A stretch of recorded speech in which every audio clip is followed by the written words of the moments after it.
부모가 자식과 함께 지내다 보면 안 하려고 해도 꼭 하게 되는 게 있죠. 그게 뭡니까? 예, 잔소리입니다. 안 하려고 하는데 어쩔 수 없이 나오는 게 잔소리입니다. 어떤 프로그램에서 초등학생에게 잔소리와 조언의 차이를 물었습니다. 예, 그랬더니 한 학생이 이렇게 말하는 거예요. 잔소리는 왠지 모르게 기분 나쁜데 충고는 더 기분 나빠요. 그러는 거예요. 하여간 잔소리건 충고건 듣는 사람 입장에서는 기분 좋을 리가 없죠. 자, 그럼 반대로 잔소리를 하거나 충고를 하거나 그런 사람의 마음은 어떨까요? 기분 좋을까요? 사실 잔소리도 중노동입니다. 입도 아프죠? 마음은 더 아파요. 근데 자녀가 말대답까지 하잖아요. 그러면 이건 이제 속이 뒤집어지는 거예요. 너무 마음이 상하잖아요. 여러 번 말을 해도 안 들으면 꼭 하는 말 있죠. 나중에 너하고 똑같은 놈 나와서 길러봐라. 그러면 내 속을 알 것이다. 물론 자녀 입장에서도 왜 할 말이 없겠어요. 그러다 보니 또 마음에 없는 말이 나올 때도 있죠. 사실 부모 말이 100% 옳은 것도 아니에요. 얼마든지 틀릴 수 있습니다. 그렇더라도 최소한 나를 사랑하기 때문에 잔소리를 한다는 것만 자식들이 알아줘도 관계가 나빠지지는 않는 거예요. 어쨌든 잔소리는 듣기 싫고 귀찮은 말이라는 부정적인 이미지가 있죠. 물론 부모도 말하는 방법이나 태도를 고쳐야 할 게 있을 거예요. 그러나 부모가 잔소리를 할 수밖에 없는 것은 그래도 자녀를 염려하고 사랑하기 때문이라는 것만은 분명합니다. 신명기는 모세의 설교입니다. 정확히 말하면 모세의 유언 설교예요. 그가 죽기 전에 가나안 땅 정복에 나서야 하는 새로운 세대에게 전한 말씀이에요. 그런데 신명기 말씀을 보면요, 자주 반복되는 내용이 나옵니다. 너희는 하나님이 명하신 규례와 법도를 지켜야 한다. 그러면 대대로 하나님의 축복을 누리며 살 것이다. 정말 모세는요, 이 말씀을 얼마나 자주 반복했는지 모릅니다. 따라서 모세의 설교를 들은 이스라엘 백성들은 말할 것도 없고 또 신명기 말씀을 묵상하는 우리도 다소 지겹게 느낄 수 있는 거예요. 아, 또 이 소리야? 또 이 말씀이야? 그럴 수 있는 거란 말이에요.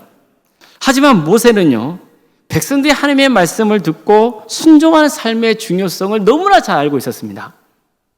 이게 그들의 인생만 아니라 이스라엘 민족의 미래를 좌우한다고 믿었기 때문이에요. 사실 신명기에서 전하는 모세의 잔소리는요, 모세 것이 아니에요. 하나님께서 모세를 시켜서 백성들에게 대신 전하게 하신 잔소리예요. 하나님의 말씀을 잔소리라고 표현하는 게 좀 그렇긴 해도 하나님은 모세를 통해 같은 말씀을 반복적으로 전하게 하셨습니다. 왜일까요? 사랑하기 때문이에요. 하나님은 이스라엘을 당신의 자녀로 삼으셨고 사랑하기로 결정하셨습니다. 그러니 잔소리를 안 할 수가 없는 거죠. 더구나 이스라엘 민족들 보세요. 말 잘 듣나요?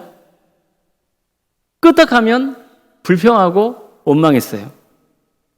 애굽의 노예 생활에서 건져줬더니 뭐라고 합니까?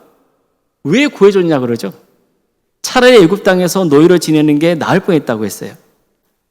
하나님은 그들을 위해서 매일 만나라고 하는 음식을 주셨어요. 이 때문에 척박한 광야에서 무려 200만 명에 달한 백성들이 굶주리지 않을 수 있었습니다. 그런데도 그들이 뭐라 했나요? 하나님이 주신 음식이 맛이 없다. 이젠 지겹다. 막 그러는 거예요.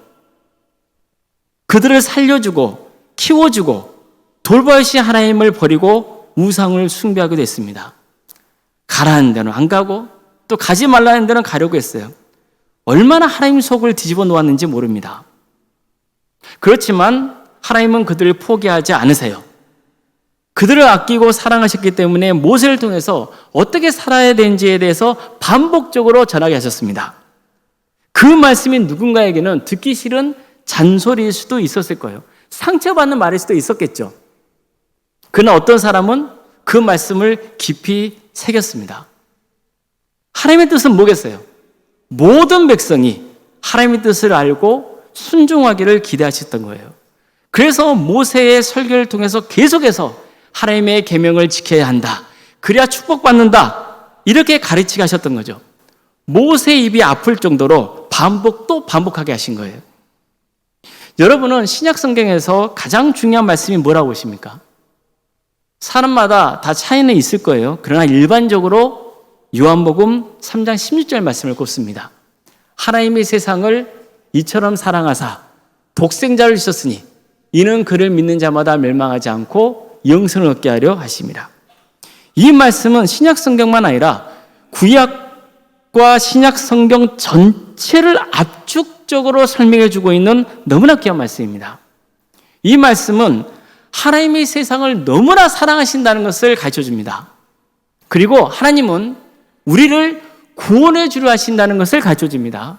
그리고 어떻게 구원해 주려 하시는지도 알려줍니다. 예수 그리스도를 믿는 자에게는 누구든지 멸망당하지 않고 영생을 얻게 하려 하신다는 거예요. 예수를 믿으며 구원해 주시겠다고 약속하셨어요. 그 약속의 말씀이 바로 요한복음 3장 10절 말씀에 나와 있는 거죠. 그래서 이 말씀은 반드시 우리 마음에 새겨야 하는 겁니다. 자, 그럼 구약 성경만 놓고 본다면 어떤 말씀이 가장 대표적인 말씀일까요? 구약 성경에도 너무나 중요하고 소중한 말씀들이 많습니다. 그러나 적어도 유대인들은 신명기 6장 4절에서 5절 말씀을 아주 중요하게 여겼습니다. 실제로 수천 년에 걸쳐서 그들은 매일 이 말씀을 암송해 왔습니다. 이스라엘아 들으라. 우리 하나님 여호와는 오직 유일한 여호와시니 마음을 다하고 뜻을 다하고 힘을 다하여 내 하나님 여호와를 사랑하라. 왜 그들이 이 말씀을 매일 반복했는지 그 이유가 이어서 나와요. 오늘 내가 내게 명령하는 이 말씀을 너는 마음에 새기고 내 자녀에게 부지런히 가르치며 집에 앉았을 때든지 길을 갈 때든지 누워있을 때든지 일어날 때든지 이 말씀을 강론할지며 너는 또 그것을 내 손목에 메어 기호를 삼으며 내 미간에 붙여 표로 삼고 또 내 집 문설주와 바깥문에 기록할지니라. 이처럼 매일 이 말씀을 새기라고 명하셨기 때문이에요. 그래서 유대인들은 오랜 세월 동안 이 말씀을 매일 암송했던 겁니다. 하나님은 이 말씀을 마음에 새기고 자녀들에게 가르치라 하셨어요. 또 언제 어디서나 이 말씀을 강론하라 했어요. 이뿐만이 아닙니다. 이 말씀을 내 손목에 메어 기호로 삼고 내 이마에 붙여 표로 삼으라고 했어요. 무슨 뜻입니까? 누구보다도 먼저 네 자신이 이 말씀을 깊이 새기라는 거예요. 또 내 집 문설주에 이 말씀을 기록하라 하셨어요. 이것은 뭐예요? 너의 가정도 이 말씀을 늘 새기고 실천해야 한다는 뜻입니다. 이렇게 하나님이 명령하셨기 때문에 유대인들은 구약 성경을 대표하는 말씀으로 받아들이고 매일 암송했던 거예요. 지금부터 신명기 6장 4절에서 5절 말씀을 좀 더 구체적으로 살펴보겠습니다. 다시 한번 이 말씀을 읽어보겠습니다. 이스라엘아 들으라. 우리 하나님 여호와는 오직 유일한 여호와시니 너는 마음을 다하고 뜻을 다하고 힘을 다하여 내 하나님 여호와를 사랑하라. 아주 단순 명령 말씀이지만 이 말씀은 하나님을 믿는 성도의 신앙 고백이 담겨 있을 뿐만 아니라 어떻게 신앙생활해야 되는지에 대한 가장 기본적인 태도를 갖춰주고 있습니다. 먼저 이 말씀은 이스라엘아 들으라고 시작합니다. 혹시 쉐마라는 말 들어보셨어요? 쉐마, 들으라는 뜻입니다. 즉 이스라엘아 들으라 이렇게 말씀하실 때 들으라가 쉐마입니다. 그런데 히브리어 성경에서는 들으라는 말씀이 이스라엘보다 먼저 나옵니다. 히브리어로 하면 이렇습니다. 쉐마 이스라엘. 그래서 신명기 6장 4절에서 6절 말씀을 쉐마라고 부르기도 합니다. 그만큼 본문 말씀이 강조하고 있는 것은 뭐예요? 들어야 한다는 거예요. 이것은 하나님의 말씀을 듣는 게 얼마나 중요한지 강조하고 있는 거예요. 쉐마 이스라엘은 하나님이 이스라엘 부르신 목적도 설명해 주고 있어요. 하나님은 그들에게 말씀을 주시려고 부르신 거예요.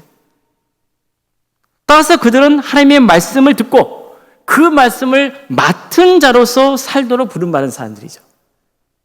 그래서 이스라엘 백성들은 말씀에 늘 순종해야 되고 들어야 되고 또 순종해야 되고 그런 삶을 반복했던 거예요. 그들은 말씀을 듣고 그 말씀에 응답해야 돼요. 여기서 응답한다는 것은 뭐예요? 그 말씀대로 행해야 한다는 거예요. 그래서 히브리에서 쉐마는요, 듣는 것이면서 동시에 행동하는 거예요. 예를 들어서 엄마가 자녀에게 방 좀 치우라 그랬어요. 그러니까 자녀가 치우겠다고 했어요.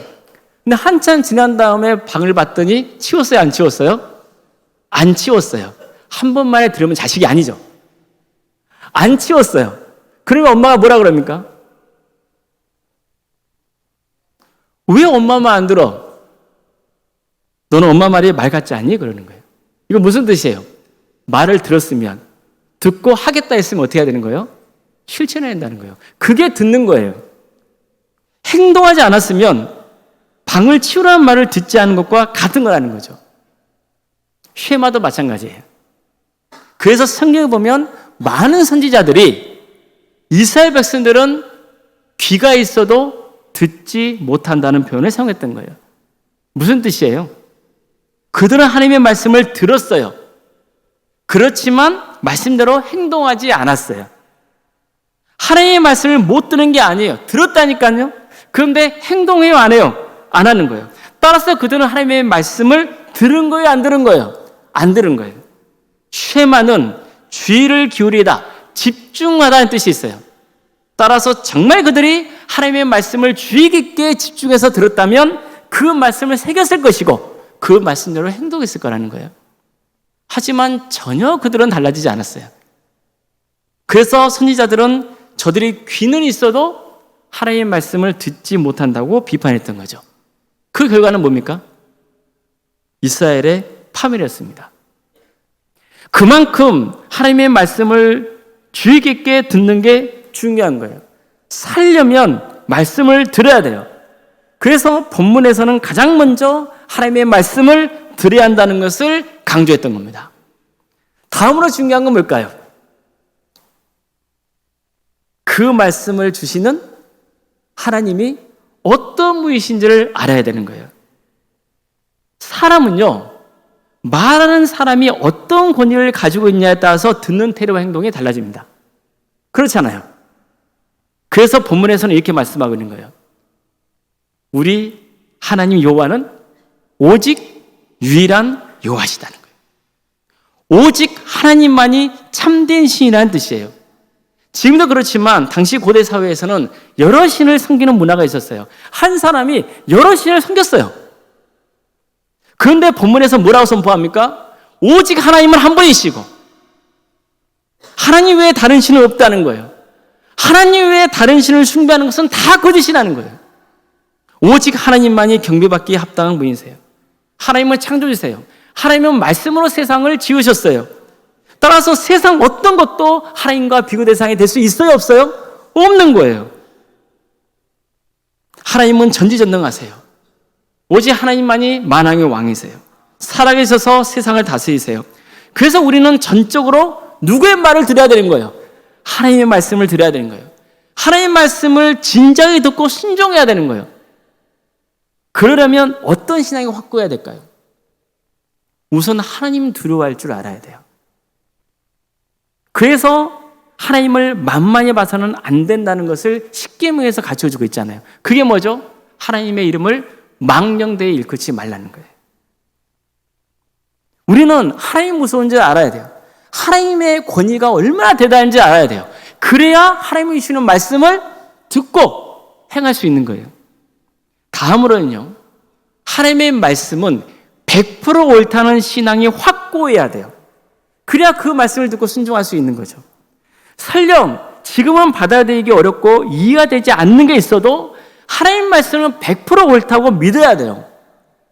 반대로 하나님 앞에서 인간은 100% 틀리다는 것도 인정해야 돼요. 그래서 성경에서는 하나님 앞에서 의인은 있어요, 없어요? 없다. 한 명은 있어요, 없어요? 한 명도 없어요. 아무도 없다고 말씀하고 있는 거예요. 이것은 지금 우리가 살고 있는 세상에서는 정면으로 배치되는 주장이죠. 인간의 가치, 가능성을 높이 평가하는 현대사회에서는 참 부담스럽게 들릴 수 있는 거예요.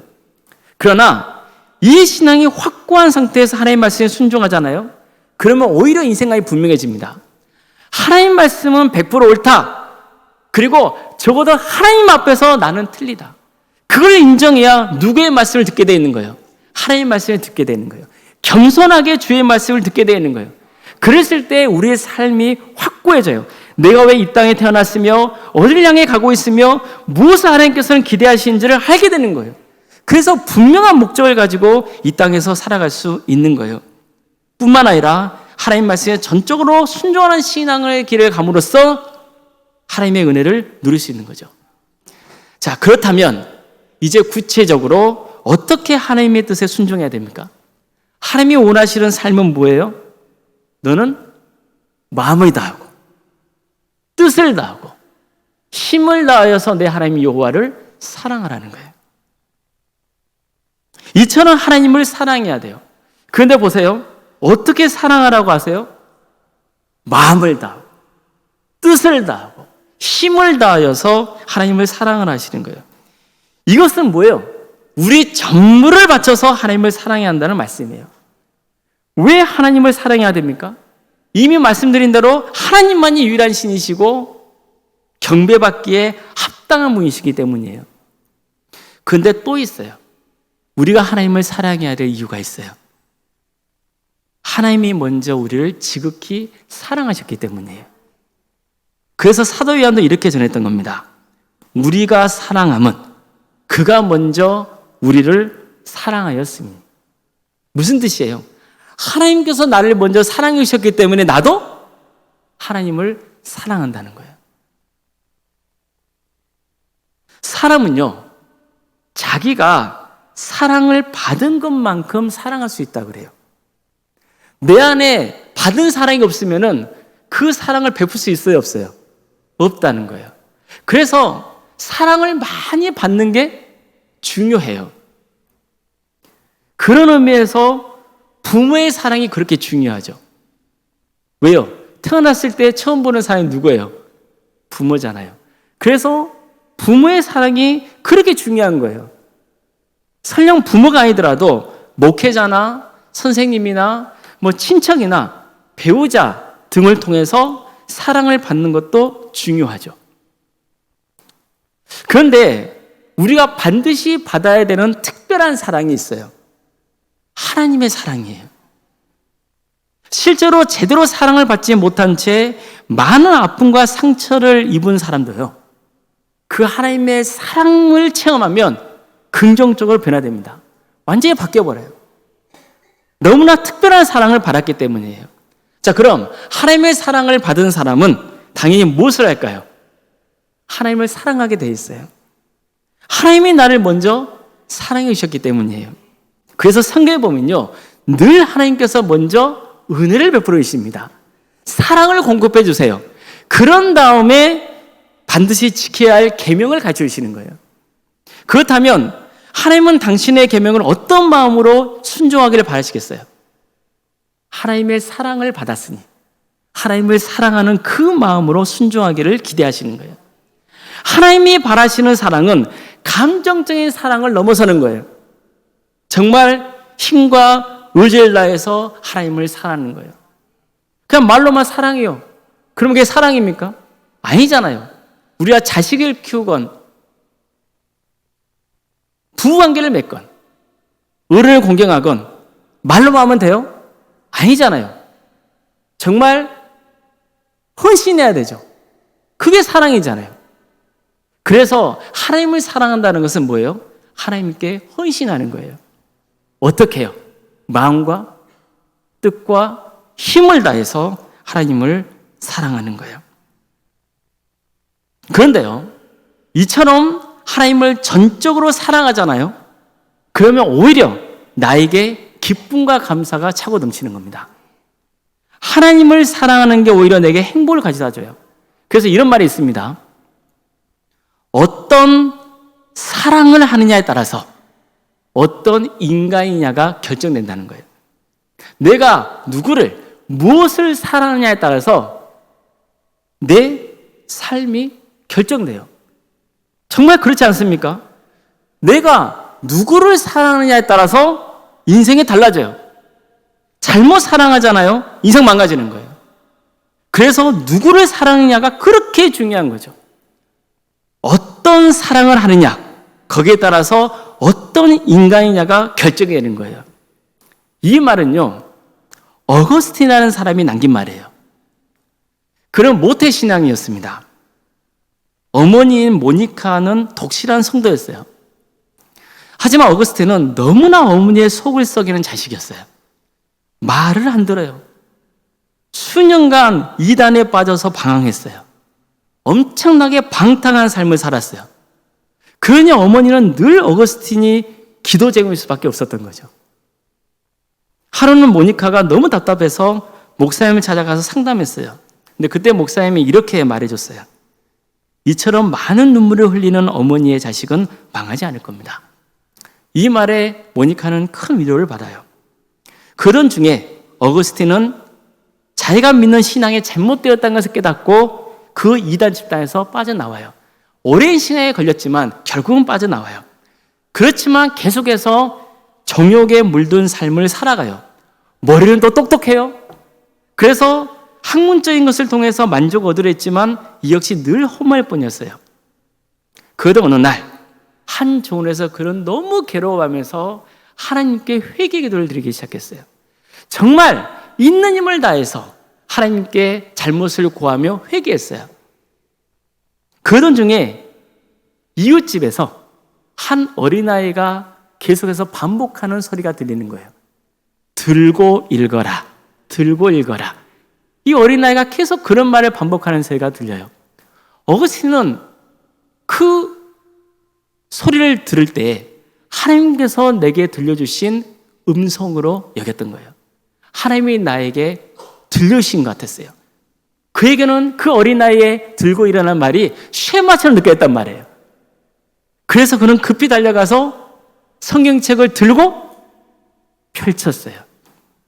그랬더니 그의 눈에 선명하게 들어온 말씀이 있었어요. 낮에와 같이 단정히 행하고 방탕하거나 술 취하지 말며 음란하거나 호색하지 말며 다투거나 시기하지 말고 오직 주 예수 그리스도를 옷 입고 정욕을 위하여 육신의 일을 도모하지 말라.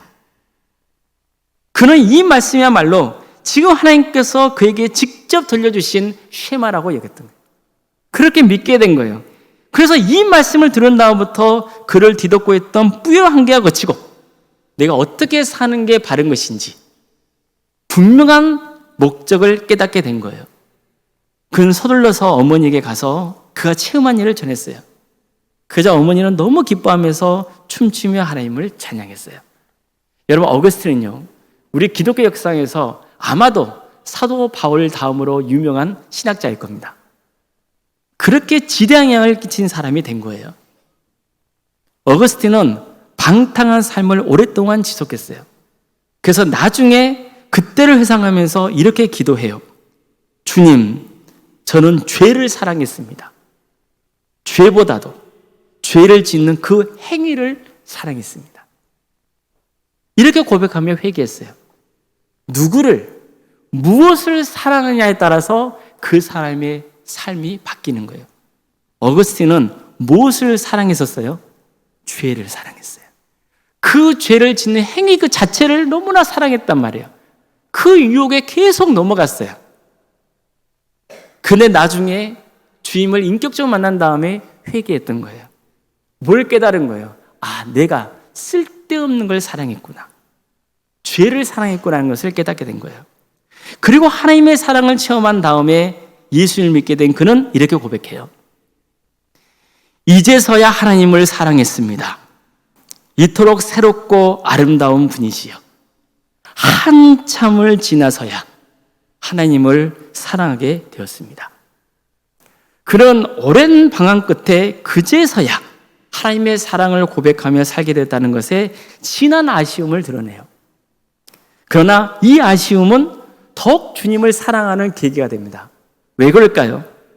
이토록 방황했던 자신을 변함없는 사랑으로 기다려주신 하나님을 만났기 때문이에요.